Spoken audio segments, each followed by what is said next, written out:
This is the deck that I have been running for Dark Magician for a while. It's nothing impressive by any stretch of the imagination. Don't get me wrong, it's not very good. The most meta-relevant part of the Dark Magician deck right now is Dragon of Red Eyes. There is no better card. This is the card that is making Dark Magician playable. Now, fortunately, if you run it in Dark Magician, you don't actually have to run any garnets. All of your cards will still be playable.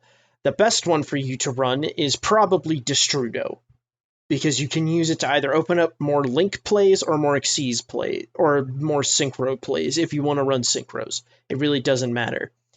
The reason why Dark Magician itself cannot be meta is that you have to devote so much resource to this one card to make this thing. If you saw beforehand, the other guy was able to make a couple other negates before he made Dragon of Red Eyes. By itself, Dark Magician just can't put those kinds of bodies on the board. I am currently running 6 normal summons.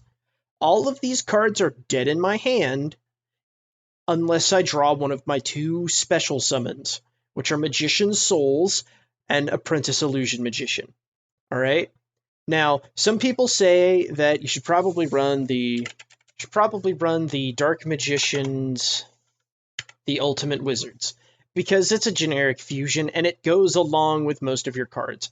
A Dark Magician or a Dark Magician Girl plus a Spellcaster. This card does almost nothing. This is not a playable card for you to run, because you shouldn't, if you're going to be running any more of this engine, you really shouldn't be running Dark Magician Girl. Okay? Now, the other normal summon you could run besides Keeper of Draconic Magic, which I only have in here because it by itself can get to Dragon of Red Eyes. The problem with Dark Magician is that your best cards are traps. Magician's Navigation and Eternal Soul. And those cards are so easy to hit. If it's my turn and I sneeze on Eternal Soul, I nuke your board. Now, Dark Magician the Dragon Knight, which takes the same materials as Dragon of Red Eyes almost, can protect it. The problem is that if you've made Dragon of Red Eyes, you're not making anything else. Not in this deck. It's not happening. You're not going to do it. Which is why we run Eye of Timaeus, because Eye of Timaeus is the only real way to get to these cards reliably together, because that's your best setup, in all honesty. Eternal Soul, Dark Magical Circle, Dark Magician the Dragon Knight, Dragon of Red Eyes. That is your best board. How are you going to get to that? Hell if I know, man. Hell if I know. But it's doable. I can see you doing it, you know. Summon Dark Magician, Eye of Timaeus, Dark Magician the Dragon Knight, fuse that Dark Magician the Dragon Knight into Dragon of Red Eyes, which you could use a Magical Eyes fusion to do that. Except you would banish it, so you'd probably want to just Eye of Timaeus it again, and then Eternal Soul, the Dark Magician, the Dragon Knight back. That's what you really want to do. The problem with the Dark Magician deck is you don't have a turn 1 special summon Dark Magician card. There are cards that'll do it, but it's not searchable like the rest of the cards. You need something that Magician's Rod or Magician's Circle can get you. Because if you don't have that, this deck is this card that you have to run as a 3 of is a Garnet. A mandatory 3 of should not be a Garnet in your deck. So you're running 3 Garnets, and you don't want to run 3 Garnets. You need a card that'll make this Dark Magician live in your hand that isn't a trap card. Like Blue Eyes White Dragon got it. Blue Eyes White Dragon got like a bunch of them. It got Alternative White Dragon. It got Spirit Dragon of White. It got Protector with Eyes of Blue. It has ways to make a regular, normal Blue Eyes White Dragon live in your hand. And it's not a bad thing to draw into. Dark Magician is a bad card to draw into in the Fusion variant, which is the variant you want to run. Okay, I probably shouldn't even have all of these Xyz monsters in my extra deck. I probably have a few too many. You probably shouldn't run Red Eyes Flare, and you probably shouldn't run Big Eye. But I got them in there because Big Eye synergizes with the deck well, and Red Eyes is just a goofy card to end on. I probably shouldn't even be running Quintet Magician. Quintet Magician by itself is not that good of a card, but I've got the extra Magical Eyes fusion, and I've got the second Anaconda, I might as well, right? But the deck needs a searchable special summon 1 Dark Magician from your hand or graveyard card.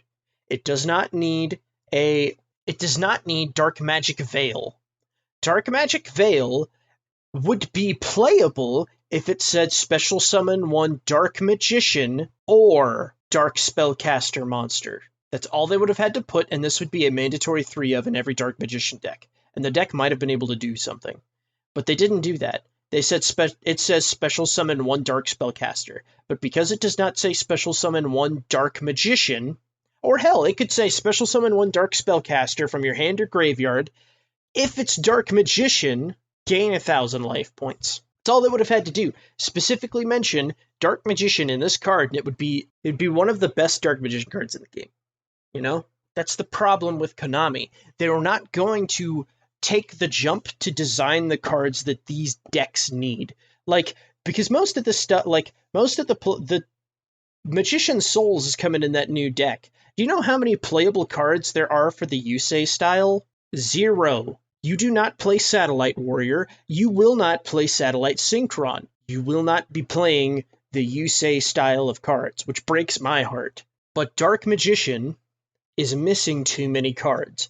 Eye of Timaeus was not a playable card at all. You did not run Eye of Timaeus. It was such a clunky piece of garbage, but now you have something that's so worth making, you have to run 3 of it. You know, the moment we got a method to search a poly, and I don't mean like super poly, I mean polymerization, the normal spell. You ran that over Eye of Timaeus and Dark Magician. And we even have a Dark Magician fusion spell.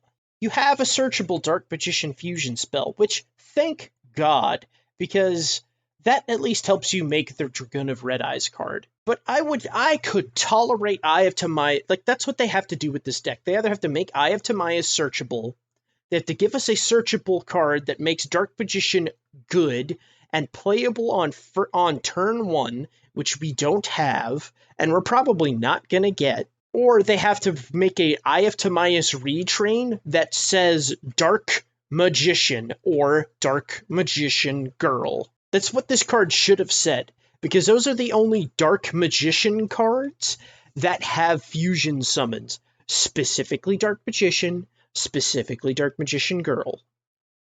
So that's what this card should have said. The worst thing they did for Dark Magician was make it an archetype, because it made Eye of Timaeus. Eye of Timaeus should have said target 1 Dark Magician or Dark Magician Girl, not 1 Dark Magician monster. Is the Dark Magician ritual that is a Shockmaster is playable, by the way? I'm not talking... Well, the ritual variant might be okay, but it's nothing compared to Dragoon of Red Eyes. Now I'll look at the rituals. There's Magician of Chaos, which is once per turn, when a spell or trap is negated, target a card on the field, destroy it. That's not a negate. That's really bad. If this ritual summon card is destroyed by battle or card effect, special summon 1 Chaos or Blacklist or Soldier ritual monster from your hand, except Magician of Chaos, ignoring its summoning conditions. So that's what that one does. Now if we go to Chaos Max, Magician of Black Chaos Max. Special summoned, tribute 1 monster. Your opponent cannot activate monster effects this turn. But it's on the turn when this was ritual summoned. It's not on your opponent's turn when it would matter. That's when you would want to activate that effect. It's like Red Dragon Archfiend King Calamity. The best time to play that is on your opponent's turn, not yours. So if you can ritual summon on your opponent's turn, which, yes you can, now that Dark Magic Secrets is a thing, that's when you want to do that. But it only does it for monster effects. So if you're playing against a back row deck, good luck, buddy. But because of that, the best card in the Dark Magician archetype for ending on as a boss monster is Dragoon of Red Eyes. It's not even in the Dark Magician archetype. It is a Red Eyes monster. The only reason it is a Dark Magician monster is because it has Dark Magician as a material. And this is a fantastic card. Don't get me wrong, this is a great boss monster. Any deck would be happy to have this. But because it's so hard to get to, and because if you get to it, it's typically the only thing you summon, you lose. This is the only way to summon a Dark Magician on your turn. You can do it this way, but you don't want it in your hand. You need it in your graveyard. Adding Dark Magician to hand with a Princess Illusion Magician is pretty decent. because it's like an afterthought. It's like, oh, and you get a Dark Magician to your hand. Oh, cool. Now I have a Dark Magician for my next turn. But I shouldn't be getting cards for my next turn. I should be getting it for this turn. That's how you play Yu-Gi-Oh! Now. None of this set up and wait. This deck is too slow for that. You need to be able to put things on the board that make it so that you can survive to turn 3. And Dark Magician still doesn't have a really good like draw engine, so it's either you run 3 Allure or you run the Spellbook engine. And honestly, with this build, 3 Allure is the only thing I can fit. But yeah, Dark Magician needs a way to make Dark Magician easier, and it needs more than just Dragoon of Red Eyes. It needs something else. Or a way to get out multiples. So, that's my 2 cents on Dark Magician.